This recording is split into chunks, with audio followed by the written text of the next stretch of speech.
প্রমাণ ওই তসলিমা নাসরিন থেকে শুরু করে বর্তমান টাকলা মুরাদ পর্যন্ত আপনি লক্ষ্য করে দেখেন, যারা ইসলামের বিরুদ্ধাচরণ করেছে তাদের সারা পৃথিবীর মাটি আল্লাহ তাআলা তাদের পায়ের নিচ থেকে সরিয়ে দিয়েছেন। আজকে বাংলাদেশ থেকে জীবন নিয়ে রক্ষা পাওয়ার জন্য কানাডায় দৌড়ায়, কানাডায় স্থান হয় না, সেখান থেকে দুবাই যায়, দুবাই যাও সেখানে আশ্রয় মেলে না, ঘুরে ফিরে আবার বাংলাদেশে আসার জন্য চেষ্টা করে। যখন বাংলাদেশে আসার চেষ্টা করে, বাংলাদেশে তাকে গ্রহণ না করার জন্য বাংলার যুবকরা বিমানবন্দর ঘেরাও করে রাখে যে না, যে কোরআনের বিরুদ্ধে যাবে, ইসলামের বিরুদ্ধে যাবে, অন্তত পক্ষে তার বাংলার জমিনে তার জায়গা হতে পারে না। চিল্লা বলেন ঠিক না? সামান্য কিছু সময় যদি আপনাদের সামনে আমি কোরআন হাদিস থেকে কিছু কথা বলি, আপনারা থাকবেন তো? থাকবেন না চলে যাবেন? ইনশাআল্লাহ থাকবেন তো? কে কে থাকবেন না একটু হাত তোলেন তো দেখি। বুঝতে পারেনি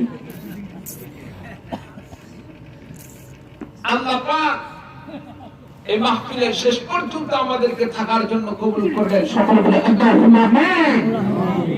এবার দেখতে চাই শেষ পর্যন্ত থাকার জন্য কে কে প্রস্তুত আছেন, তো হাত তুলে দেখান। ইনশাআল্লাহ। আল্লাহু তাকবীর, আল্লাহু তাকবীর। সম্মানিত উপস্থিতি, আমরা তো মুসলমান, আমরা মুসলমান। আল্লাহ রাব্বুল আলামিন আমাদেরকে পাঠাইছেন পবিত্র কোরআন কারীম দিয়ে। আল্লাহ পাক সর্বশ্রেষ্ঠ কিতাব দান করেছেন আপনাকে আমাকে। দুনিয়াতে যত কিতাব আছে সমস্ত কিতাবের মধ্যে সর্বশ্রেষ্ঠ কিতাব হচ্ছে পবিত্র কোরআন কারীম। চিল্লা বলে ঠিক না? ঠিক। সম্মানিত উপস্থিতি, এই কোরআন কারীম আল্লাহ তাআলা মানবতার প্রতীক হিসাবে কোরআন কারীম দান করেছেন। মানবতার সর্বোৎকৃষ্ট মানের সংবিধান হিসেবে দান করেছেন। এই সংবিধান যার উপর আল্লাহ তাআলা নাযিল করেছেন তিনি হলেন সর্বশ্রেষ্ঠ ব্যক্তি, সর্বশ্রেষ্ঠ মানব। এই কোরআন কারীমকে যারা মেনে চলবে তারা হলো সর্বশ্রেষ্ঠ কোরআনের অনুসারী। যেই নবীর অনুসরণ আমরা করব, সেই নবীর সর্বশ্রেষ্ঠ নবী, সেই নবীর উত্তরসূরি হিসাবে আমরা সর্বশ্রেষ্ঠ উম্মত। চিল্লা বলেন ঠিক না? সংগ্রামী ভাইরা, এই কোরআন কারীম সহ দুনিয়াতে আল্লাহ যত নবী, যত পবিত্র কোরআনের মতো আরব আসমানি কিতাব নাযিল করেছিলেন, এই সমস্ত কিতাব নিয়ে অতীতে যারা বিভিন্ন প্রকার টালমাটাল করেছে, কোরআন সহ আসমানি কিতাবের বিরুদ্ধাচরণ করেছিল, নবী রাসূলকে নিয়ে বিভিন্ন প্রকার ব্যঙ্গচিত্র করেছিল, ব্যঙ্গ করেছিল, আল্লাহ তাআলা তাদেরকে কিন্তু ধীরে ধীরে অপমান লাঞ্ছিত করেছিল। চিল্লা বলে ঠিক না? সম্মানিত উপস্থিতি, ঠিক তেমনি ভাবে আল্লাহ রাব্বুল আলামিন আপনাকে আমাকে যে কোরআন কারীম দান করেছেন, এই কোরআন কারীমকে আল্লাহ তাআলা ভালোবাসার কথা বলেছেন, কোরআন কারীমকে মেনে চলার কথা বলেছেন। কোন ব্যক্তি যদি কোরআনের বিরুদ্ধাচরণ করে, কোরআনের বিরুদ্ধে বিভিন্ন প্রকার কটূক্তি করে, সম্মানিত উপস্থিতি, আমার নবীর পূর্বের নবীদের সময় যারা ইসলামকে নিয়ে কটূক্তি করার কারণে কাউকে নীলনদের মধ্যে চুবিয়ে মেরেছিল, আবার কাউকে আল্লাহ তাআলা লেংড়া মশার মাধ্যমে মেরেছিল। আজকে যারা কোরআনের বিরুদ্ধাচরণ করে, সে আল্লাহ কি তাদের মতো বর্তমান কোরআনের বিরুদ্ধাচরণকারীদেরকে সাইজ করার জন্য আল্লাহ আসেন না শেষ হয়ে গেছেন? চিল্লা বলেন আসেন না শেষ হয়ে গেছেন? আল্লাহ তাআলা এখন আছেন। সম্মানিত উপস্থিতি, এদেশ মুসলমানের দেশ। এদেশে যারা কোরআনের বিরুদ্ধাচরণ করবে, কোরআনকে নিয়ে বিভিন্ন প্রকার ব্যঙ্গচিত্র করবে, ইসলামকে নিয়ে কটূক্তি করবে, আর ওলামাদেরকে নিয়ে কটূক্তি করবে, আল্লাহর কসম করে বলছি, এদেশে অতীতে তাদের জায়গা হয় নাই, বর্তমানে হচ্ছে না, ভবিষ্যতেও হবে না। চিল্লা বলেন ঠিক না? সম্মানিত উপস্থিতি, আপনাদের কাছে আমি এখন জানতে চাই, যারা কোরআনের বিরুদ্ধাচরণ করবে আমরা তার পক্ষে না বিপক্ষে? পক্ষে না বিপক্ষে? কারা তাদের বিপক্ষে যুদ্ধ করার জন্য প্রস্তুত আছেন? দুহাত তুলে দেখান।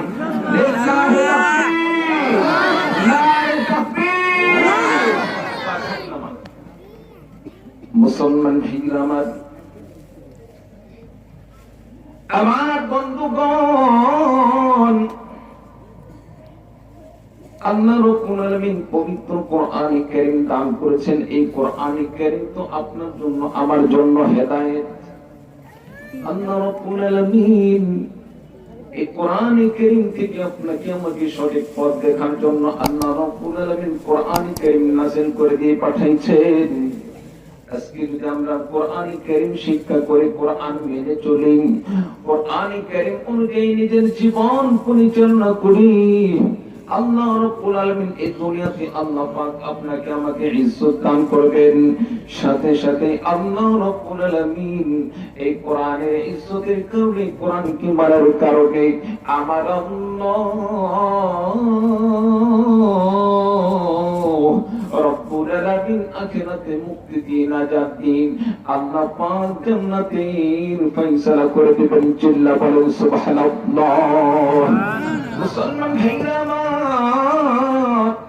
আমার বন্ধুগণ, এই কোরআনে কারীমকে নিয়ে দুনিয়ার শুরু থেকে এই যাবৎ পর্যন্ত যত বিভিন্ন প্রকার ষড়যন্ত্র করা হয়েছে, সমস্ত ষড়যন্ত্রের মোকাবিলা আমার আল্লাহ পাক করেছেন।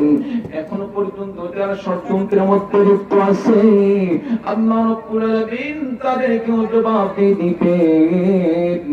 কিয়ামত পর্যন্ত যারা কোরআনের বিরুদ্ধাচরণ করবে, আল্লাহ রাব্বুল আলামিন তাদের সকলকে মোকাবিলা করার জন্য আমার আল্লাহ পাক যথেষ্ট। আমার ভাইরা, আমার বন্ধুগণ, এই সম্পর্কে আমার আল্লাহ রাব্বুল আলামিন পবিত্র কোরআনে কারীমের মধ্যে নাযিল করে দিয়েছেন। কোরআনে কারীমকে তিনি যে কিয়ামত পর্যন্ত হেফাজত করবেন, আমার আল্লাহ পাক কোরআনের হেফাজতের দায়িত্ব নিয়েছেন। এই ঘোষণা আমার আল্লাহ রাব্বুল আলামিন পবিত্র কোরআনে কারীমের মধ্যে ডাক দিয়ে আল্লাহ পাক জানিয়ে দিয়েছেন, ইন্না নাহনু নাযালনা যিকরা ওয়া ইন্না লাহু লাহাফিজুন।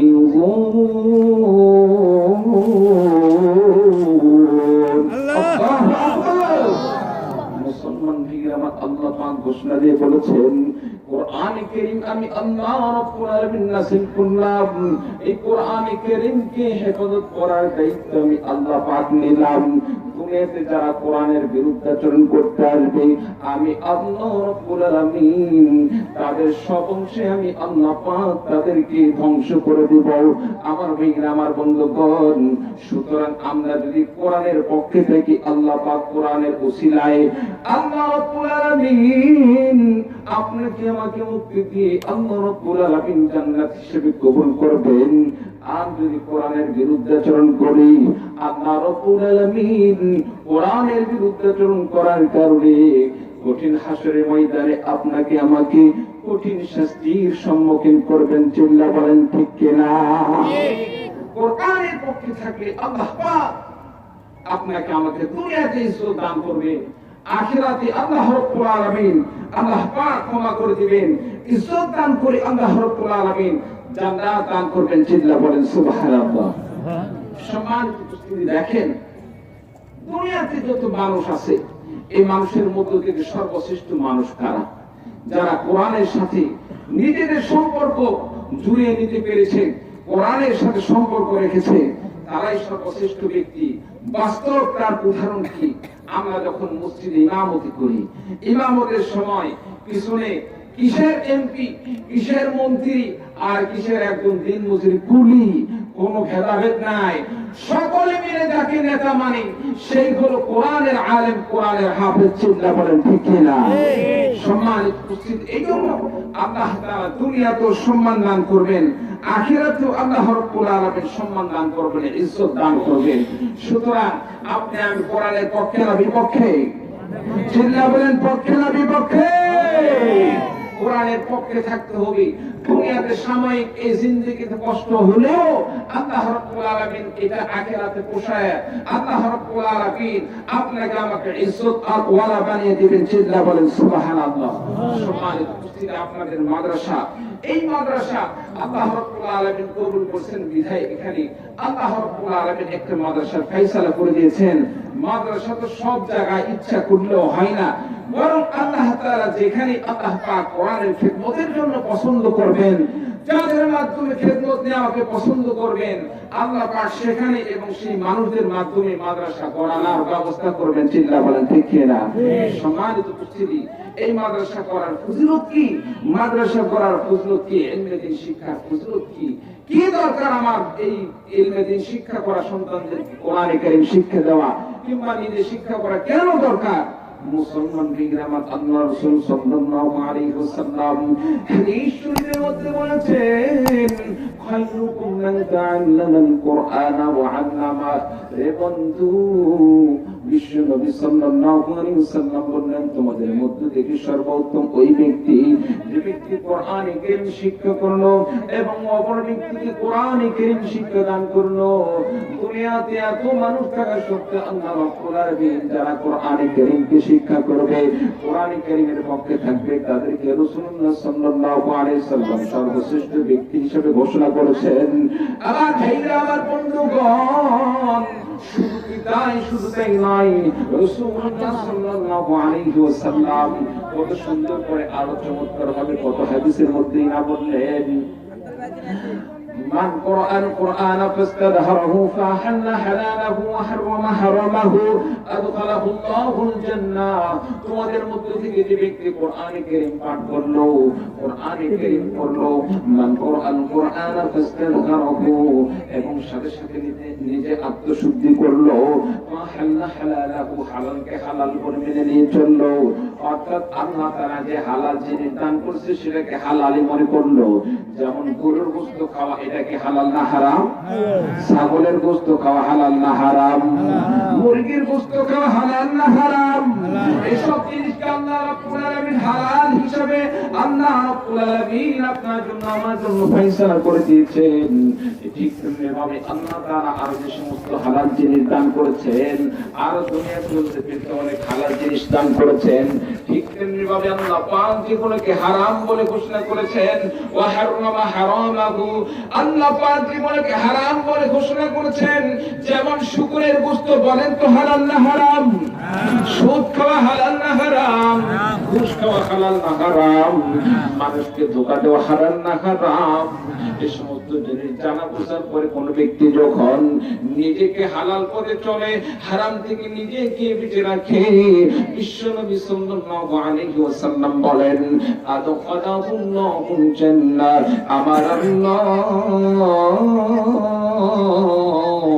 রব্বুল আলামিন ওই বান্দাকে জান্নাতে প্রবেশ করাবেন। বলেন সুবহানাল্লাহ। মুসলমান ভাইরা আমার, শুরুতেই নয়, আল্লাহর নবী সাল্লাল্লাহু আলাইহি ওয়াসাল্লাম বলেছেন, ওয়াশফাআহু ফি আশরাতিন মিন আহলি বাইতিহি কুল্লুহুম ক্বাদ ওয়াজাবাত লাহুন নার। ওই বান্দার পরিবারবর্গ থেকে এমন 10 জন ব্যক্তি, যে 10 জনের জন্য আল্লাহ রাব্বুল আলামিন জাহান্নামকে ওয়াজিব করে দিয়েছিলেন, জাহান্নামকে আল্লাহ রাব্বুল আলামিন তাদের জন্য আল্লাহ রাব্বুল আলামিন নির্ধারণ করে দিয়েছিলেন। আল্লাহ পাক ওই বান্দাকে আল্লাহ রাব্বুল আলামিন সুপারিশ করার মতো ক্ষমতা দান করবেন। ওই ছাত্র, কোরআন পড়নেওয়ালা ছাত্র, এমন 10 জন ব্যক্তি যারা জাহান্নামে, তাদেরকে সুপারিশ করে আল্লাহ রাব্বুল আলামিনের জান্নাতে নিয়ে যাবেন। বলেন সুবহানাল্লাহ। মুসলমান ভাইরা আমার, এই জন্য আমাদের সকলকে পবিত্র কোরআনে কারীম শিখতে হবে, সন্তানদেরকে কোরআনে কারীম শিক্ষা দিতে হবে, কোরআন অনুযায়ী নিজের জীবন পরিচালনা করতে হবে, এবং যে সমস্ত মাদ্রাসা গড়ে উঠবে, মাদ্রাসার সাথে আমাদের সম্পর্ক ঠিক রাখতে হবে। কোরআনে কারীমের সাথে যদি সম্পর্ক থাকে, নেককার বান্দার সাথে থাকলে দুনিয়ার মানুষরা মনে মনে সিদ্ধান্ত নেয় আসলে সেও একজন ভালো মানুষ, কারণ এটাই স্বাভাবিক। খারাপের সাথে খারাপ থাকে, ভালোর সাথে ভালো থাকে। আপনি যদি মাদ্রাসাওয়ালার সাথে থাকেন, আলেমদের সাথে থাকেন, কোরআনওয়ালাদের সাথে থাকেন, দুনিয়ার মানুষরা আপনাকে ভালো মনে করবেন। ঠিক তেমনি ভাবে আল্লাহ রাব্বুল আলামিন, আল্লাহ পাক কঠিন হাসরের ময়দানে আপনাকে আমাকে নিজে গুনাহগার হলেও নেককার বান্দাদের সাথে সম্পর্ক থাকার কারণে আমার আল্লাহ রাব্বুল আলামিন ফেরেশতাদেরকে বলবেন, রে ফেরেশতা, আমার এই বান্দা যদিও দুনিয়াতে গুনাহ করছে, কিন্তু সে নেককার বান্দাদের সাথে ওঠা বসা ছিল, নেককার বান্দাদের সাথে থাকার কারণে আমি আল্লাহ পাক ঘোষণা দিয়ে দিলাম, আমি আল্লাহ রাব্বুল আলামিন তাকে ক্ষমা করে দিয়েছি। নেককার বান্দাদের সাথে তার বাসস্থান করে দাও জান্নাত। বলেন সুবহানাল্লাহ। সম্মানিত উপস্থিতি, এজন্য আমরা সকলেই কোরআনে কারীমের সাথে থাকব, কোরআনের কারীম বিধান, কোরআনের বিধান আমরা মেনে চলব, কোরআন অনুযায়ী নিজের জীবন পরিচালনা করব, নিজের সন্তানদেরকে কোরআনে কারীম শিক্ষা দেব। পারবো তো ইনশাআল্লাহ? পারবো তো ইনশাআল্লাহ? অন্তত পক্ষে তো চেষ্টা করা দরকার, কি বলেন, ঠিক না? অবশ্যই চেষ্টা করতে হবে। কে কে কোরআনের পক্ষে নিজের জীবন দিতে হলেও জীবন দিব, সন্তানদেরকে কোরআন শিক্ষা দিব, কোরআন অনুযায়ী নিজের জীবন পরিচালনা করব? কে কে প্রস্তুত আছে? তো হাত তুলে দেখান। লিল্লাহি তাকবীর, লিল্লাহি তাকবীর। আল্লাহ পাক আমাদের সকলকে কবুল করেন। সকলে বলে আল্লাহুম্মা আমিন।